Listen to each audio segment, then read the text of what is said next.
자, 이제 아사베 시를 한번 보겠는데요.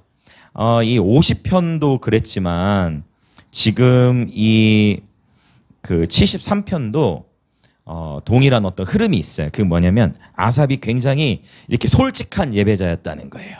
그래서 오늘 어떻게 보면 우리 철진 형제의 예배 인도와 좀 이렇게 연결이 되어집니다. 그래서 굉장히 인생에 대해서 이렇게 질문, 좀 불합리한 것 같다라는 그런 질문들을 이 아삽이 굉장히 많이 했어요. 그래서 시편 50편에서도 그러한 뉘앙스가 나타나는데 오늘 시편 13편은 그러한 인생에 대한 질문, 이해할 수 없는 그런 아이러니들에 대한 그런 질문이 이렇게 아삽이 많이 지니고 있었다라는 것을 볼 수 있고, 그런데 이제 그러한 인생의 질문들을 어떻게 해결해 나가는가, 그것을 오늘 73편을 통해서 우리가 적용해 볼 수 있을 것 같아요. 자, 먼저 우리 1절, 73편 1절 한번 읽어보겠습니다. 자, 1절 시작.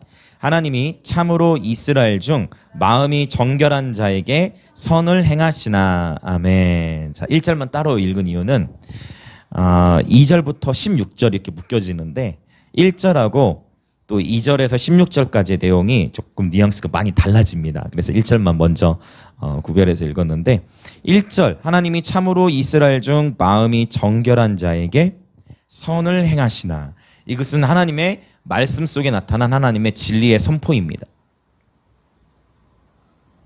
자, 그래서 마음이 정결한 자에게 선을 행하시는 하나님, 이것은 진리의 선포입니다. 그래서 여러분, 마음과 정결이라는 단어를 함께 언급한 본문이 잠언 22장에도 나타나는데 잠언 22장 11절에 보면 이런 표현이 있어요.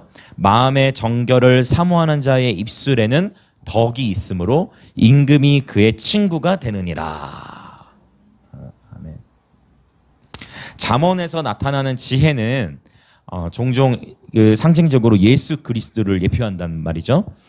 그렇죠? 그래서 지혜에 대해서 잠언 8장 같은 경우는 나를 사랑하는 자들이 나의 사랑을 입을 것이요 나를 간절히 찾는 자가 나를 만날 것이니라 라고 말씀하셨는데, 이것을 지혜, 사실 문맥으로 보면 지혜인데 그 지혜가 곧 예수 그리스도는 우리에게 길과 진리와 생명일식뿐만 아니라 하나님으로부터 우리에게 오셔서 예수님이 바로 우리에게 하나님의 지혜요 의요 또 거룩함이요 구원함이 되셨다라는 고린도전서에 있는 말씀처럼 잠언에 나타나는 지혜가 예수 그리스도를 이렇게 상징적으로 보여줄 때가 있어요.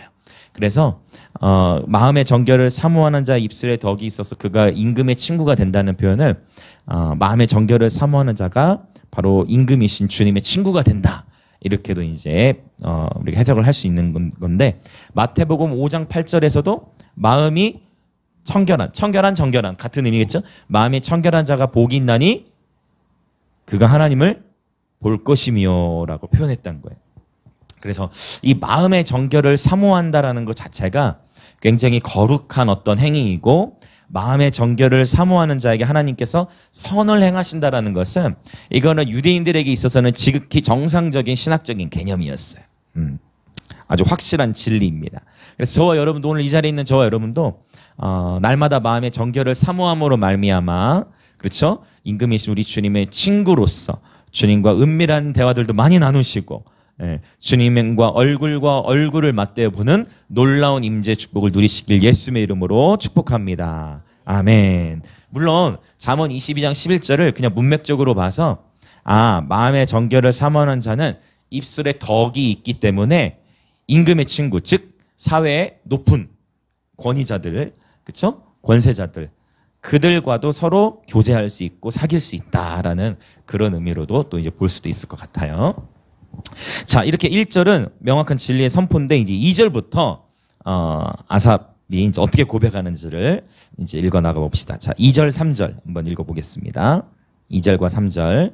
자, 시작. 나는 거의 넘어질 뻔하였고 나의 걸음이 미끄러질 뻔하였으니 이는 내가 악인의 형통함을 보고 오만한 자를 질투하였음이로다. 자, 뭐 흐름이 달라지죠, 지금.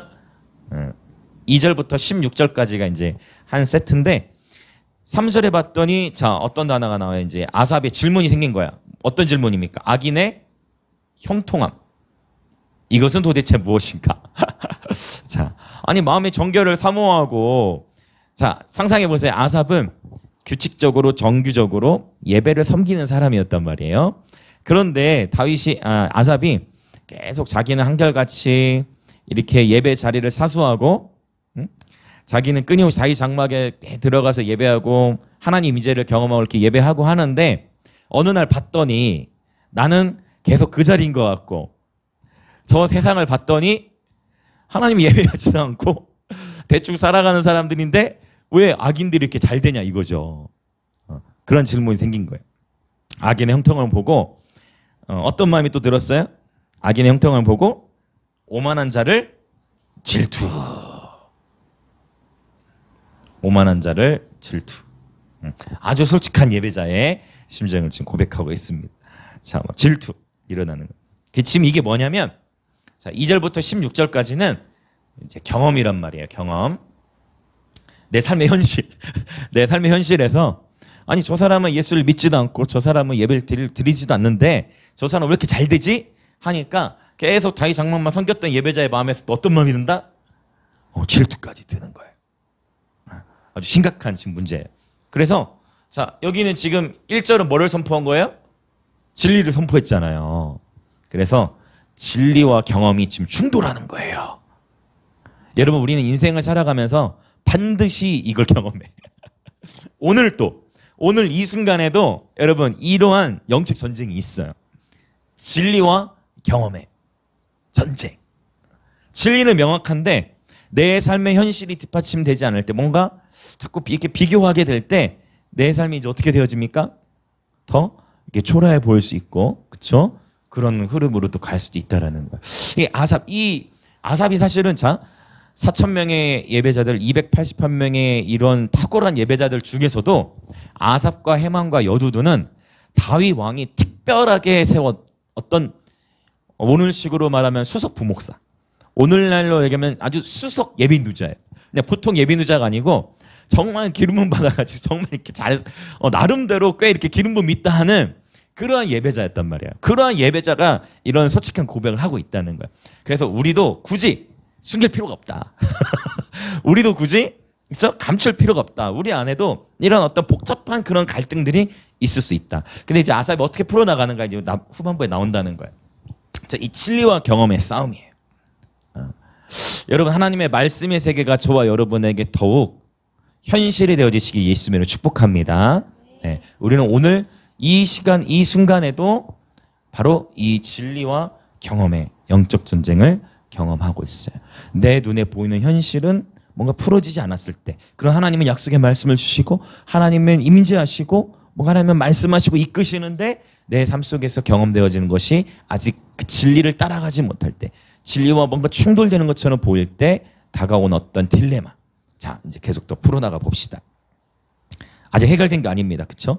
더 심화됩니다. 자, 더 심화돼. 자, 3절까지 읽었죠? 4절부터 또 읽어나가 볼까요? 자, 시작. 그들은 죽을 때에도 고통이 없고 그 힘이 강건하고 억울해요. 이제 막 더. 5절.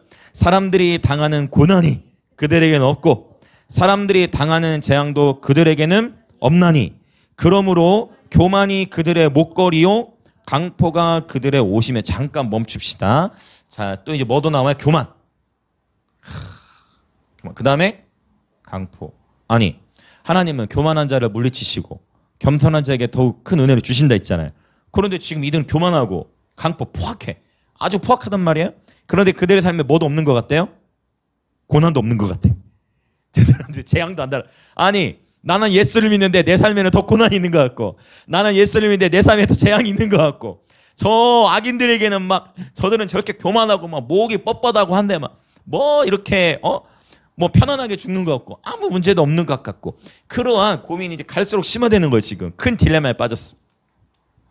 더 봅시다. 7절부터 또 읽어나갑시다. 시작. 살찜으로 그들의 눈이 솟아나며 그들의 소득은 마음의 손보다 잠깐 굉장히 화가 난 거예요. 지금 아세요.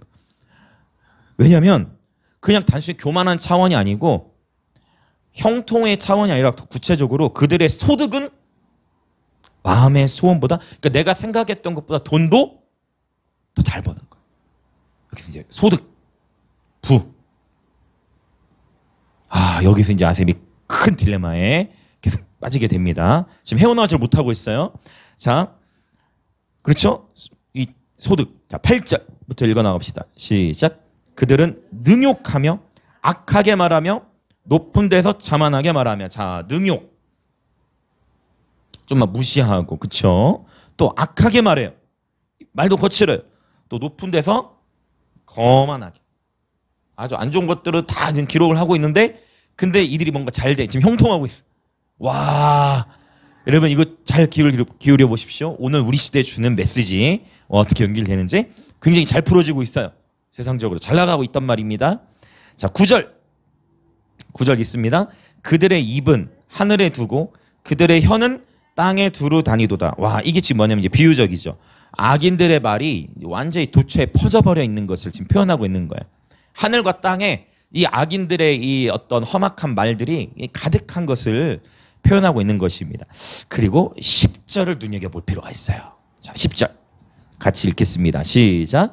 그러므로 그의 백성이 이리로 돌아와서 잔에 가득한 물을 다 마시며 11절 말하기를 하나님이 어찌 알랴 지존자에게 지식이 있으랴 하는도다. 12절 볼지어다 이들은 악인들이라도 항상 평안하고 무죄하다 한 것이 이거 한 칸 더 건너뛰었네. 평안하고 재물은 더욱 불어나. 큰일 났어. 지금 너무 큰 딜레마.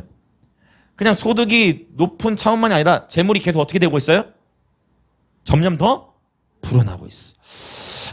여러분 참 이 지금 오늘 시편 13편에 와서 봤을 때 지금 이게 어떤 현상이냐면 10절부터 12절에 있는 내용이 뭐냐면 악한 자의 삶을 봤는데 그가 잘 되고 분명히 목이 뻣뻣하고 교만한 것 같은데 소득도 막 계속 늘어나요. 그러니까 이런 모습을 보고서 지금 어떻게 되냐면 하나님의 백성들도 흔들리는. 그래서 그 하나님의 백성들의 마음, 사람들이 어떤 대로 흘러가냐 바로 악한 자들의 주장과 생각을 돌아와서 잔에 가득한 물을 다 어떻게 한다 했어요? 마신다라고 표현했죠. 이거 뭐냐면 악한 자들의 생각을 흡수하는 거예요. 악한 자들의 생각과 주장을 마시는 것을 지금 비유적으로 표현하고 있는 거예요. 그래서 자, 바로 이 성공이라는 것. 우리 그리스도인의 삶은 신약에서는 요한계시록 7교회에게 교회, 그쵸? 요한계시록에 있는 7교회들에게 동일하게 하나님께서 권면하시는 내용 가운데 마지막에 7개 모든 교회들 가운데 어떤 표현이 있냐면 이기는 자. 그쵸? 이긴다는 것은 승리하는 거고 사실 여기 헬라어 원어로 보면 극복하는 거. 견디는 건데 이기는 자라는 표현이 있단 말이에요. 그래서 우리 그리스도인의 삶은 이게 이제 굉장히 이 성공주의와 이 승리주의, 성공주의와 승리주의가 굉장히 종이 한 끗 차이예요. 왜냐하면은 하나님께서 우리 그리스도인들에게도 여러분 온유한 자가 복이 있나니 제가 땅을 차지할 것이요. 그리스도인들에게도 하나님이 축복하십니다. 할렐루야. 그리스도인을 축복을 하시는데 근데 하나님이 지금 아삽의 삶을 다루시는 게 뭐냐면 너 성공을 부러워하지 말라는 거예요. 너 세상적인 성공을 부러워하지 말라. 왜? 많은 이들이 어떤 물을 마셔요? 바로 악한 자가 주는 물을 마신다는 거예요. 물을 마신다. 물? 성경에서 물에 대한 비유를 보면 아모스서 같은 데에는 홍수가 일어납니다. 그치? 홍수에 대해서 언급하는데 마실 물이 없어 줄이는 것이 아니라 뭐가 없어서 준다냐면 하나님의 말씀이 없어서 생기는 기갈에 대해서 언급하고 있어요. 분명히 물이 넘쳐나. 홍수야. 여러분 홍수 물은 마실 수 없는 거 아시죠? 홍수 물은 마실 수 없습니다. 그런데 물은 범람하는데 즉 오늘날 그런 표현 들어보셨어요? 말씀의 홍수라는 표현. 물은 범람하는데 어쩌면 우리가 정말 인기 있는 메시지, 인기 있는 설교와 인기 있는 가르침은 뭘까요? 성공일 거예요. 그래서 교육하는 거죠. 세상에서 성공할 수 있는 법을 가르치는 거죠. 성공할 수 있는 기술. 여러분 당연히 세상을 살아가면서 이런 것을 인문학적으로 필요할 수도 있겠지만 이게 굉장히 종이 한 장 차이라고 했어요. 하나님이 분명히 준비된 그릇에 맞게 하나님의 목적을 따라 축복하시고 그렇죠? 재정을 부으셔서 그 재정으로 섬기게 하시는데 이 적어도 지금 아삽의 삶을 다루시는 데 있어서는 오늘 본문에 집중하자면 아삽의 삶을 다루시는 데 있어서는 끊임없이 악인의 형통함과 어떤 악인들의 오히려 더 부유해지고 뭔가 더 성공하고 있는 그런 모습 속에서 그러한 그 성공주의에 휩쓸려가지 않아야 한다는 것을 오늘 이렇게 반어적으로 우리 가운데 교훈해주고 계신 거예요. 엄청난 도전이죠. 이 시대 우리 가운데. 그렇죠? 우리 모두 다 성공을 좋아하기 때문이에요. 성공하기 위해서 열심히 공부하고 성공하기 위해서 열심히 준비하기 때문에. 그래서 여러분 오늘 이 73편 한번 잘 정리해 보시고 아삽이 했던 고민 한번 저와 여러분이 진지하게 이렇게 고민하는 시간 됐으면 좋겠어요. 자, 우리 또 읽어나가 봅시다. 13절부터 또 읽어나갑시다. 시작. 내가 내 마음을 깨끗하게 하며 내 손을 씻어 무죄하다 한 것이 실로 헛되도다. 나는 종일 재난을 당하며 아침마다 징벌을 받았다. 이게 지금 너무 큰 좌절이에요. 왜냐하면 지금 앞에 몇 절입니까? 우리 5절에 보면은 저 악인들은 고난도 없고 당하는 재앙도 없는 것 같아. 그런데 지금 나는 여기서 14절에 나는 아삽이잖아요. 나는 지금 뭐예요? 지금 종일 재난을 당해. 이런 예수 믿으면 내가 더 잘 돼야 되는데 지금 나에게 이 재난이 있어. 아침마다 뭐예요? 징벌을 받았도다. 이거 우리 히브리서 12장에서 하나님께서 사랑하시는 자들 징계하시고, 그렇죠? 사랑하는 아들마다 채찍질하시는 것도 연결되듯이 하나님이 교훈하시는 거야. 아니 저 악인들에게 고난이 있어야 되고 악인들이 벌을 받아야 되는데 왜 내가 재난을 당하고 징벌을 받냐는 거죠. 아삽이 딜레마에 빠졌어. 자, 15절 16절 시작. 내가 만일 스스로 이르기를 내가 그들처럼 말하리라 하였더라면 나는 주의 아들들의 세대에 대하여 악행을 행하였으리이다. 내가 어쩌면 이를 알까 하여 생각한즉 그것이 내게 심한 고통이 되었다. 즉 번민하는 거예요. 지금 번민. 이렇게 번민하다가 끝나버리면 이제 불교로 가는 거예요. 이게 번민 속에 인생은 이제 허무하다. 인생에서 답을 찾지 못하겠도다. 도나 닥자 이렇게 해가지고 가면 이제 불교적으로 빠질 수 있는 거예요. 오늘 73편에서 이제 반전이 일어나는 구절이 17절이에요. 73편의 사실 주제이자 제목과 같아요. 73편 17절. 자, 여러분 그러니까 우리가 이 지금 2절부터 16절까지 읽어오면서 보면은요 아삽이 계속 괴로워하는데 2절부터 16절까지 내용 가운데에 아삽이 하나님에 대해서 언급하지 않아요. 하나님이라는 단어가 한번 있었죠. 그러나 거기서 11절에서 말하는 여기 하나님이라는 단어는 아삽이 썼던 단어가 아니라 오히려 하나님에 대해서 모욕하는 표현으로 하나님이 그걸 어떻게 아냐라고 악인들이 하는 표현으로 악인들이 쓰는 말에서 하나님이라는 단어를 인용했을 뿐이지 아삽 본인이 2절부터 16절까지 오는 동안 인생의 이 그 딜레마를 고민하는 속에 하나님을 찾는 것이 아니라 끊임없이 지금 고통 속에 있어요. 지금 왜 악인들의 형통함 하나를 봤더니 거기에 꽂혀가지고 이게 지금 해결이 되질 않는 거예요. 너무 부조리하다.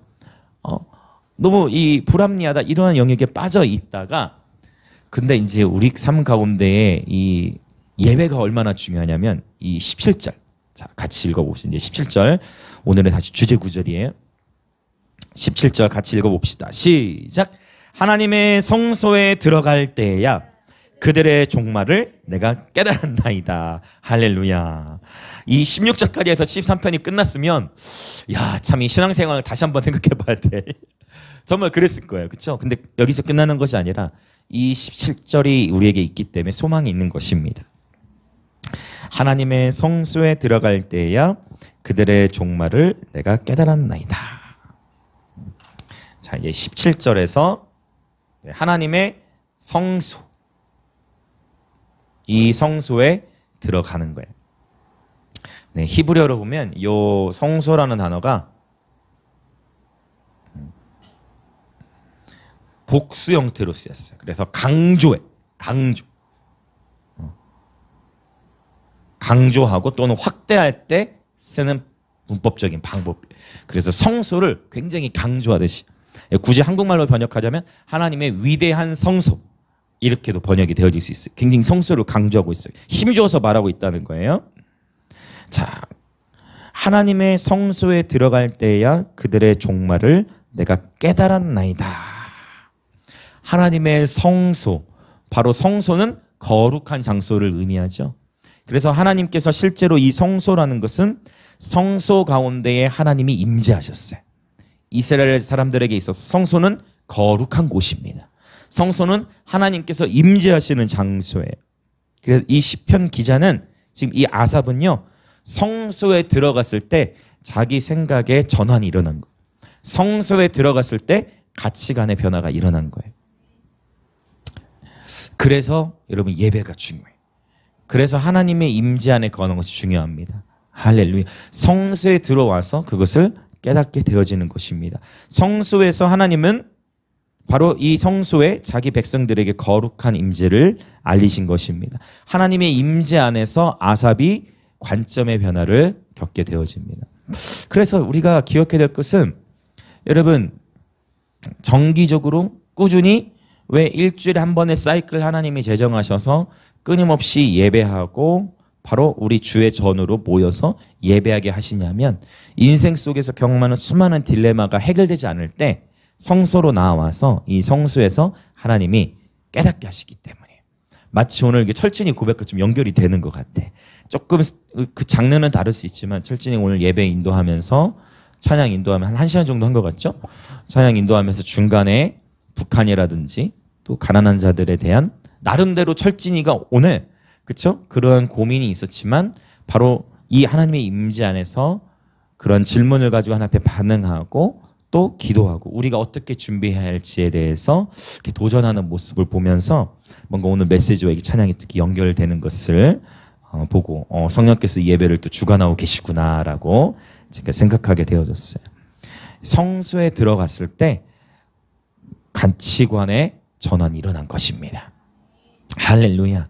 그래서 여러분 날마다 주의 전에 오실 때 하나님을 향한 기대감으로 들어오시길 축복합니다. 주일에도 왔는데요? 여러분 아삽도 계속 성소 들어갔잖아요. 그렇지 않습니까?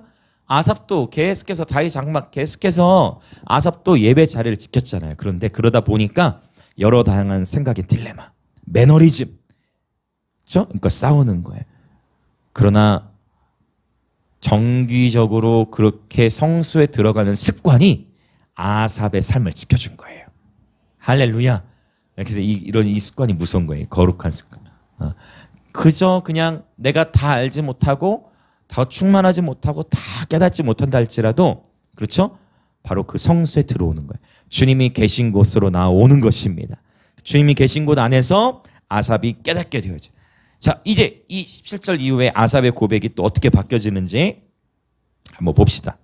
자, 이제 18절부터 20절. 18절부터 20절 같이 읽을까요? 시작.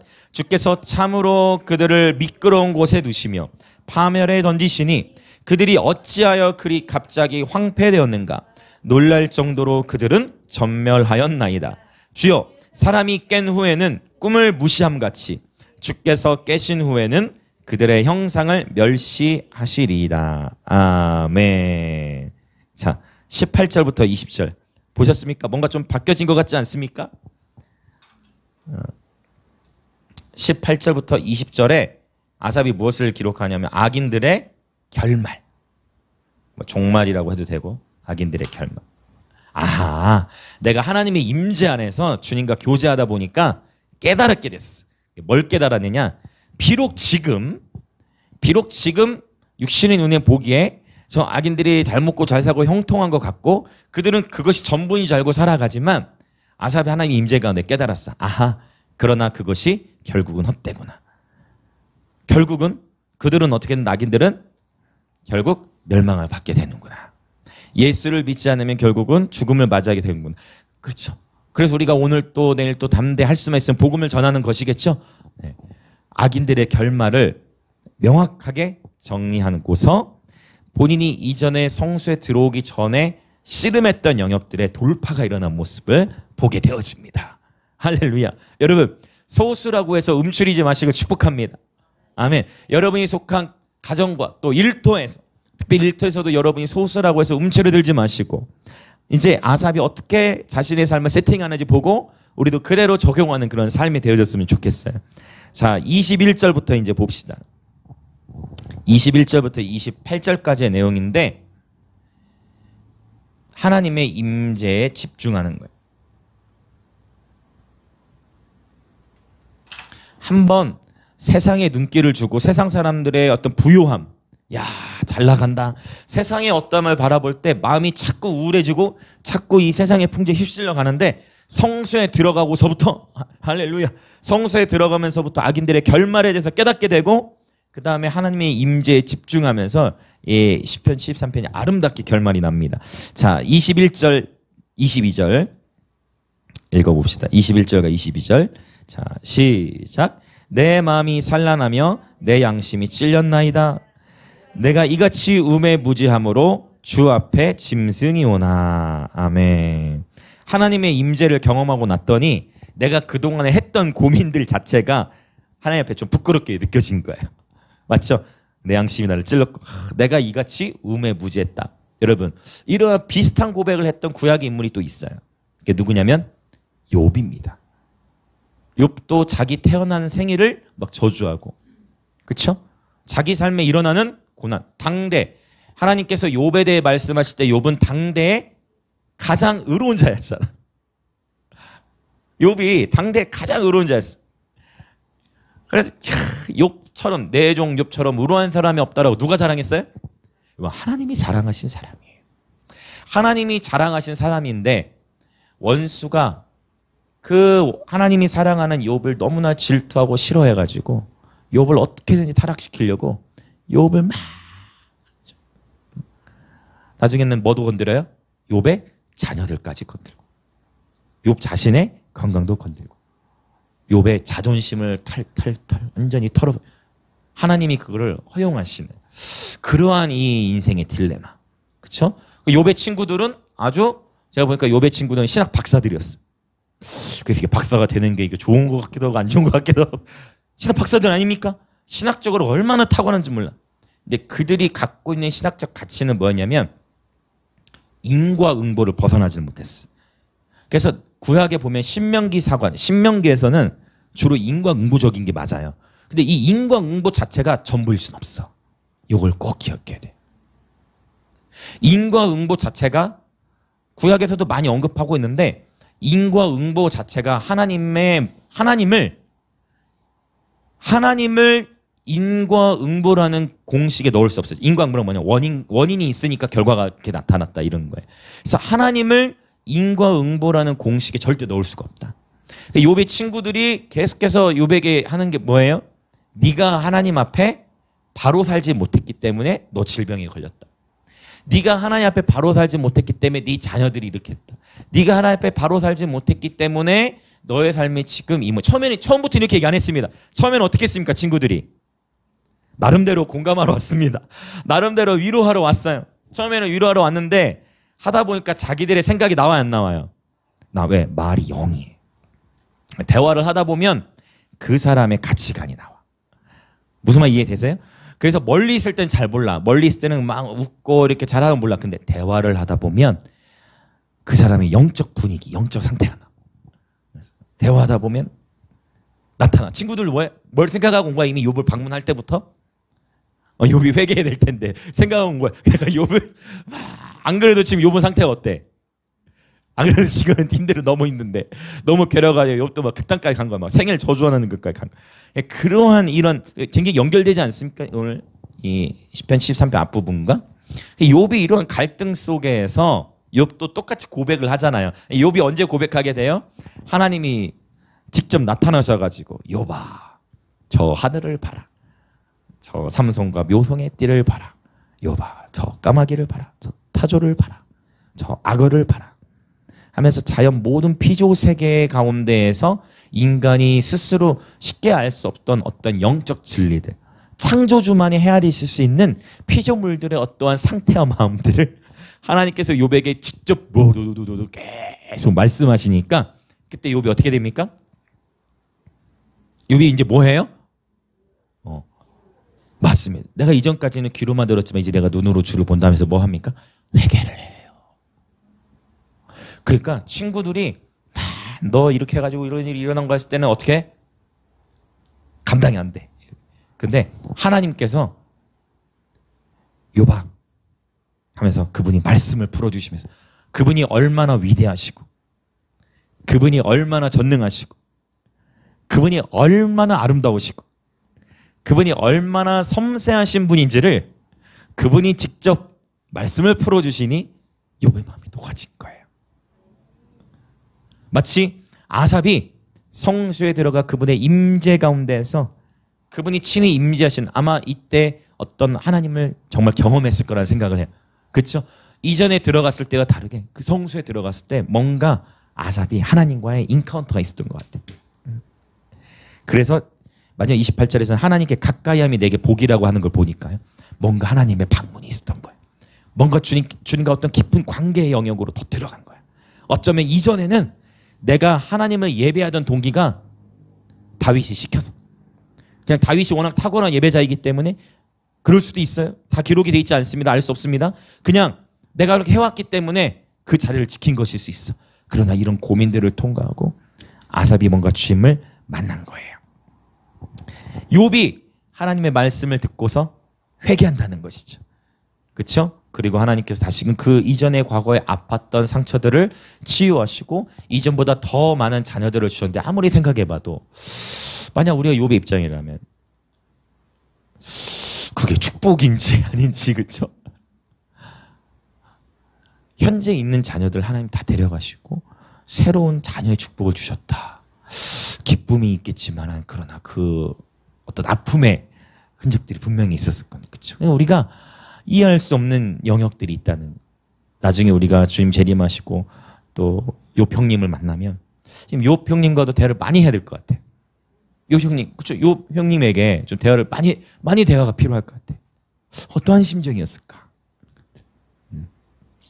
상상할 수도 없는 그런 일들인데, 그렇죠? 그러니까 역시 당대 제일 의인이었구나. 하나님은 우리에게는 그렇게 훈련을 시키시진 않는다. 이렇게 생각을 하면서 자, 그래서 우매무지함으로 주 앞에 짐승이오나 23절부터 또 읽어봅시다. 23절 24절 시작. 내가 항상 주와 함께하니 주께서 내 오른손을 붙드셨나이다. 주의 교훈으로 나를 인도하시고 후에는 영광으로 나를 영접하시리니. 할렐루야. 아멘 아멘. 17절 이후에 확실히 바뀌었죠. 성소에서 그러니까 뭔가 일어난 거예요. 이럴 때 저는 이런 표현 아시나 모르겠어요. 쇼부를 본다. 그냥 성소에서 뭔가 아삽이 하나님과 어떤 이 스파크가 일어난 거예요. 변화가 확실히 일어난 거예요. 할렐루야. 여러분 그래서 주의 전에 오실 때 꼭 기억하세요. 여러분 하나님을 기대함으로 나오십시오. 하나님을 사모함으로 나오십시오. 그럴 때 저와 여러분의 삶에 어느 날 어느 때에 예기치 못한 때에 예기치 못한 상황 속에서 주님이 저와 여러분이 찾아오십니다. 현현 마음이 청결한 자가 복이 있나니 그들이 하나님을 볼 것이며. 할렐루야. 주님을 보고 오늘 철진이가 고백한 것처럼 주님 보고 싶어요. 막 즉흥적인 노래도 오늘 하고 콘티 없는 곡도 막 이렇게 부르더라고. 주님을 보고 싶고. 할렐루야. 주님을 향한 갈망이 저와 여러분의 모든 문제들을 덮으시길 예수님의 이름으로 축복합니다.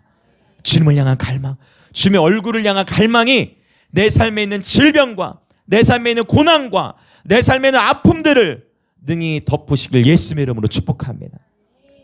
할렐루야. 아삽도 분명히 자기 삶에 큰 고난들이 분명히 있는 거예요. 그러니까 구체적인 고난은 언급하지 않았지만 73편에 명확하게 고난과 재앙에 대해 언급하고 있습니다. 절대 하나님을 인과응보의 공식에 넣을 수 없다라는 거. 이걸 꼭 기억하셔야 돼요. 그저 우리가 할 수 있는 것은 성소에서 주님을 기다리는 거예요. 그래서 시편 63편에서는 다윗이 뭐라고 얘기합니까? 내가 주의 성소에서 주의 권능과 영광을 보기 위하여 내 육체가 주님을 사모합니다. 기다리는 것이죠. 주님의 임자를. 항상 주와 함께하니 주님 나를 붙드십니다. 주님 교훈으로 나를 인도하시고 뭔가 깨달은 거예요. 주님이 나를 교훈하시는구나 깨닫고 후에는 영광으로 나를 영접하시니 그분의 영광 가운데 살아가도록 인도하실 것이다. 나를 그렇게 인도하실 것이다. 자, 25절 26절 시작. 하늘에서는 주 외에 누가 내게 있으리요 땅에서는 주밖에 내가 사모하리 없나이다. 내 육체와 마음은 쇠약하나 하나님은 내 마음의 반석이시오 분깃이시라. 아멘. 고백이 깊어지지 않습니까? 여러분 이게 뭐냐면 한번 따라해 봅시다. 계시가 계시를 가져온다. 우리가 말씀을 묵상할 때도 그렇고 오늘 철진이도 예배에 넣는데 철진이가 다 준비했던 멘트들이 아닐 거예요. 그렇지 철진아? 뒷부분에 이게 이제 뭐냐면 하나님을 기도할 때도 다 경험하실 거예요. 기도를 깊이 하다 보면 기도가 이렇게 풀어질 때가 있어요. 기도가 풀어지면 이렇게 고백들이 막 굉장히 이렇게 계시적으로 막 하나님을 향한 놀라운 고백들이 막 생각하지도 못했던 고백들만 나오면서 막 기도의 탄력을 받아. 예배 인도도 마찬가지. 그리고 말씀을 묵상할 때도 마찬가지. 뭔가 지금 하나님의 임재 안에서 아삽이 지금 이제 막 고백이 2절부터 16절까지의 내용하고 25절하고 완전히 지금 같은 사람입니다, 여러분. 그래서 여러분, 아하, 나만 그런 게 아니구나. 나만 오락가락 하는 게 아니구나. 아하, 나만 그런 게 아니구나. 아, 이건 정신분열이 아니에요. 이거는 지극히 우리 혼과 영의 씨름이라는, 지극히 정상적인. 그러나 결국은 뭐예요? 영이, 그렇죠? 속사람이 강건해져서 혼의 생각을 지금 이겨나가는 것입니다. 할렐루야. 하늘에서는 주 외에 누가 내게 있으리요? 땅에서, 하늘과 땅의 표현 아까 나왔잖아요. 아까 뭐라고 했어요? 하늘과 땅. 하늘과 땅에 악한 자들이 악한 자들의 비방이 하늘과 땅에 가득하다는데, 관점, 여러분 이게 참 여러분 생각이라는 게 굉장히 중요해요. 분명히 똑같은 상황과 환경인데 환경이 달라진 게 아닌데 내가 하나님의 임재를 경험하고 주님을 대면하고 나왔더니 똑같은 상황인데 고백이 다른 거예요. 똑같은 상황인데 바라져 보이는 것이 다른 것입니다. 여러분 천국의 가치관이 입혀지시길 축복합니다. 아멘, 아멘, 아멘. 이 세상 가운데 우리가 어떤 일을 경험하든 그분의 말씀의 세계관이 저와 여러분의 온전히 세워지시길 예수님을 축복합니다. 고백 보세요. 하늘에서는 주 외에 누가 내게 있으리요? 땅에서는 주밖에 내가 사모할 리 없나이다. 내 육체와 마음은 쇠약하나 하나님은 내 마음의 반석이시요 영원한 분깃이시라. 분깃이라고 표현하고 있어요. 분깃. 분깃은 뭡니까? 포션, 유산, 재산이에요. 내가 받을 몫이라는 거예요. 그래서 이 표현은 뭐냐면 여러분 하나님은 내게 가장 소중한 재산이라는 거예요. 하나님은 내 삶 속에 가장 소중한 재산이라는 거예요. 아멘, 할렐루야. 여러분, 와, 여러분 이 고백 한번 다시 한번 해보시겠습니다. 우리 큰 목소리로. 하나님은 내 삶의 가장 소중한 재산이십니다. 아멘. 이 표현이 조금 어색한 것 같죠? 멋진 말로 분깃이라고 했지만 그게 그 말이에요, 사실은. 하나님이 내 삶에, 맞잖아요. 하나님이 내 삶에 가장 소중하고 가장 큰 재산이라는 거예요. 그것을 고급스럽게 분깃이라고 표현하는 거예요.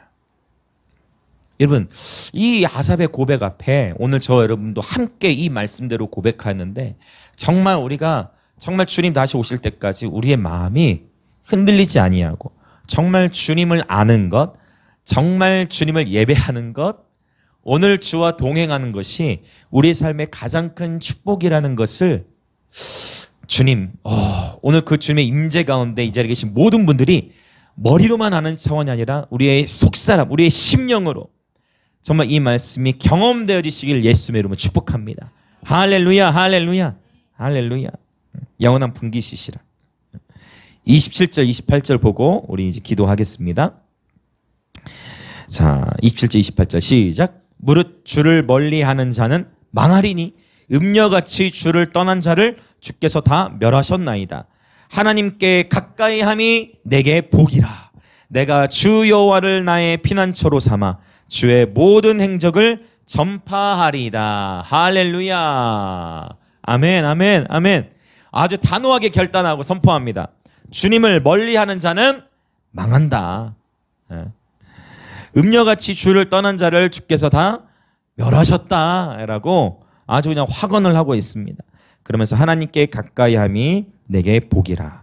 내가 주 여호와를 나의 피난처로 삼아 주의 모든 행적을 전파하리이다. 아삽은 하나님과의 친밀한 관계가 이 세상에서 그 무엇보다 소중한 재산인 것을 고백하였고 하나님께 가까이함이 내게 복이라. 여러분 이 고백은 굉장히 특별해요. 그게 뭐냐면 이전에도 다윗은 분명히 이 아삽은 예배를 섬겼다니까요. 이전에도 예배를 섬겼다는 거예요. 정기적으로 정해진 시간 안에. 자신이 담당해야 될 예배 세션 시간이 되면 어김없이 선교됐는데 이전에 아삽이 이 딜레마, 말은 못해. 예배는 섬기는데, 예배는 드리는데, 교회에는 나오는데, 성소에는 나오는데, 예배는 드리는데 말은 못하고 고민과 갈등과 번뇌 속에서 성공에 대한 이 가치와 저기 갔더니 저기 저런, 그래서 자꾸 이제 뭐예요? 자꾸 이제 더 찾아다니게 되는 거예요. 저기 뭐가 있더라, 저기 뭐 강의가 있더라, 더 찾게 되는 거예요. 왜? 이 성공에 대한 나도 모르게 그 물을 마시니까. 그런데 결국 어디로? 바로 하나님의 임재. 동일한 성소였는데 그날은 뭔가 달랐던 거야. 번민과 고뇌 속에서 여전히 자기에게 줄로 재어준 구역이었던 바로 그 자리로 나왔을 때 어느 날 주님께서 만나주신 거예요. 거기에서 이제 내가 조금 더 하나님과 가까워졌구나. 하나님과 가까워진 거예요. 할렐루야. 하나님과 더 가까워지시길 예수님의 이름으로 축원드립니다. 이전보다, 어제보다 오늘 하나님과 더 가까워지시길 축복합니다. 분명히 똑같은 성소이고 똑같이 예배를 섬기고 똑같이 예배를 드리는데 지금 이 아삽이 하나님을 경험한 거예요. 그 하나님을 경험하고 봤더니 어라, 하나님을 가까이 하는 것이 곧, 여기서 내게 복이라는 단어가 행복이에요. 행복. 아시죠? 행복. 하나님께 가까이 하는 것이 내 삶의 행복이구나. 여러분, 하나님과 친하게 지내고 여러분 하나님과 동행하는 것이 곧 우리 인생의 참된 행복인 것을, 여러분 이것이 우리의 삶 속에 기쁨으로 고백되어지시길 예수님의 이름으로 축원드립니다. 그리고 이제 이 아삽의 예배자의 삶이 하나님과 동행해서 어디까지 연결이 됩니까? 하나님을 나의 피난처로 삼아 주의 모든 행적을 전파하리이다. 증인의 삶으로 이제 마무리가 되는 것입니다.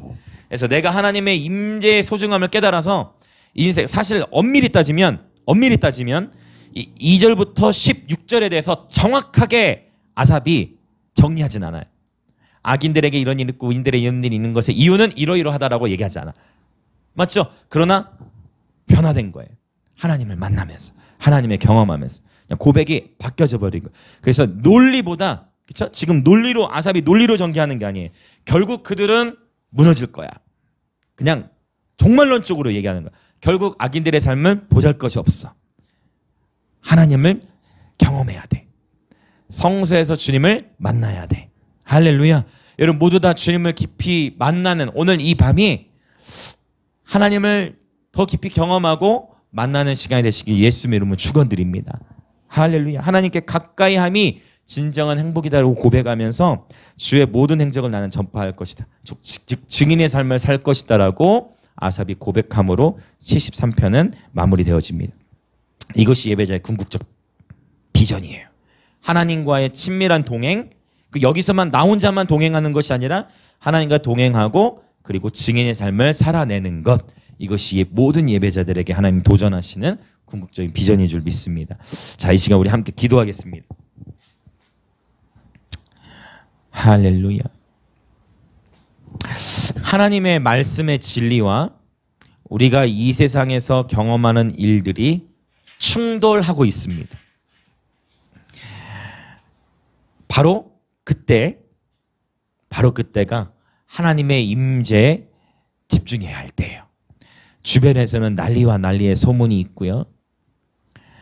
끊임없이, 그쵸? 칼과 또 기근, 전염병이 끝날 것 같은데 다시 또 막 창궐해지고요. 어디 오메가까지 가는지 봅시다. 지금 오미크론이잖아요.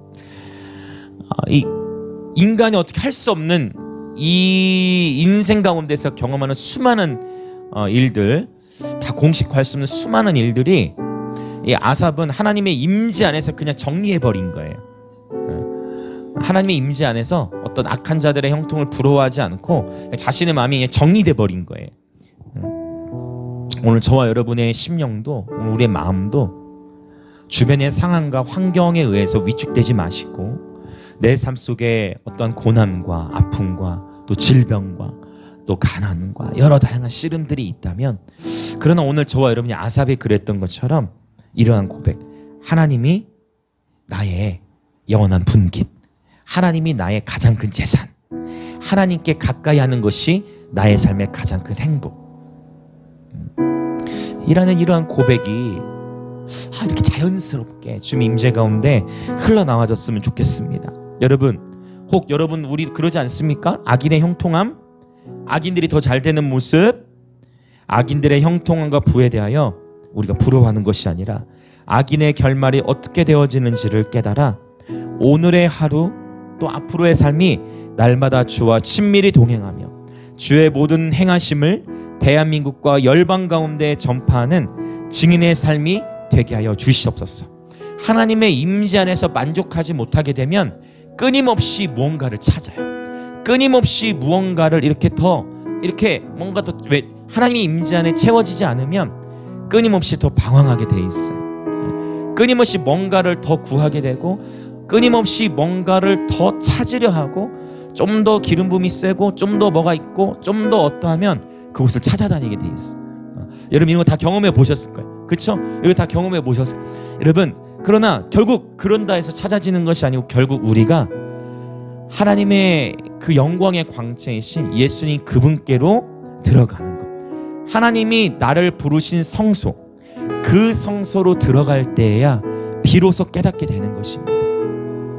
오늘 우리 정말 이 말씀 앞에 반응하면서 아버지, 내가 날마다 주와 친밀히 동행하며 주의 모든 행적을 대한민국과 열방 가운데 전파하는 증인의 삶을 살아내게 하여 주시옵소서. 하나님, 이 세상에서 경험하는 일들과 하나님의 말씀의 진리가 충돌할 때 하나님 그때 내 삶의 환경과 무게를 계속 바라보면서 하나님의 마음을 놓치는 것이 아니라 하나님의 부르심에 집중하게 하시고 하나님의 마음에 집중하게 하시고 하나님의 임재에 집중하게 하여 주시옵소서. 내 주변에서 누가 뭐라 말하든 내가 하나님의 임재에 집중하게 하소서. 하나님의 말씀에 집중하게 하소서. 그렇게 주여 외치시며 동성으로 기도하겠습니다. 주여! 오 하나님, 참 인생은 알다가도 모르겠습니다. 참 인생이라는 것을 알다가도 모르겠습니다. 누군가는 최선을 다하고 누군가는 열심히 사는데 그의 인생에 큰 고난이 있고 예수를 그렇게 섬기고 순수하게 추구하는데 그의 삶에 여전히 큰 고난이 있고 누군가는 하나님의 마음에 합당하게 사는 것이 아니라 여전히 세상의 길로만 가는데 그들은 잘되고 그들은 고난이 없는 것 같고 그들에게는 형통함이 오히려 나타나고 하나님, 오늘 이 아삽 다윗의 장막을 지켰던 수석 예비인도자였던 아삽이 지녔던 이 질문 앞에 오늘 우리도 동일한 인생의 딜레마 속에서 하나님, 내 삶 속에도 고난이 있고 질병이 있고 아픔이 있고 하나님, 인과응보적으로만 하나님을 인과응보에 가둘 수 없음을 고백합니다. 하나님을 인과응보로만 가둘 수 없음을 고백합니다. 하나님, 우리가 깨닫지 못하기 때문에 끊임없이 우리는 무언가를 더 찾습니다. 끊임없이 우리는 무언가를 더 찾습니다. 그러나 오늘 우리가 다른 어떤 것을 구하는 것이 아닌 주님의 임재를 구합니다. 오늘 비록 우리가 소수가 모였다 할지라도 우리 주변의 상황과 환경을 신경 쓰는 것이 아니라 오늘 내가 주님을 원하나이다. 오늘 내가 주님을 원하나이다. 오늘 내가 주님을 원하나이다. 오늘 내가 주님을 원하나이다. 오늘 내가 주님을 더 사모하나이다. 오늘 내가 주님을 더 원하나이다. 오늘 내가 주님을 더 사모하나이다. 오늘 내가 주님을 더 원하나이다. 오늘 내가 주님을 더 원하나이다. 오늘 내가 주님을 더 원하나이다. 오늘 내가 주님을 더 사모하나이다. 나의 인생의 모든 해답과 그 어느 누구도 설명해 줄 수 없는 인생의 딜레마, 오 주님, 주님의 임재를 경험함으로 나의 논리가 깨어지게 하소서. 내가 가지고 있는 내가 경험한 차원의 논리가 깨지게 하소서. 내가 경험한 차원의 논리가 깨지게 하소서. 내가 경험한 차원의 지식이 깨지게 하소서. 내가 경험한 차원의 수준, 나의 경험으로 하나님의 진리를 회방하지 않게 하소서. 나의 경험으로 하나님의 진리를 대체하지 않게 하소서. 없어도, 내가 다 깨닫지 못하고 다 알 수 없어도, 다 경험하지 못했어도 아버지의 말씀만이 진리이시며, 아버지의 말씀만이 우리에게 생명을 주시며, 아버지의 말씀만이 우리에게 소망을 주심을 고백합니다.